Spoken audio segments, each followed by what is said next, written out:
Romans, the 10th chapter and the 13th verse says, "For whosoever shall call on the name of the Lord shall be saved."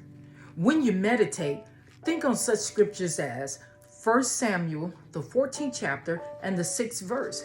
For it says, "For there is no restraint to the Lord to save by many or by few." God promises to rescue us out of any situation, no matter what it might be.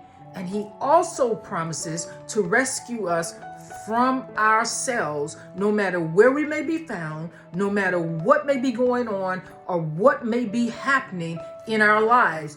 God is our Savior and he is our help. Remember Isaiah, the 59th chapter and the first verse. It says, "Behold, the Lord's hand is not short that it cannot save, neither his ear heavy that he cannot hear." In other words, take confidence in the ability of God to deliver us by his great power and to restore us back to our place and our position of peace in him by the Holy Spirit.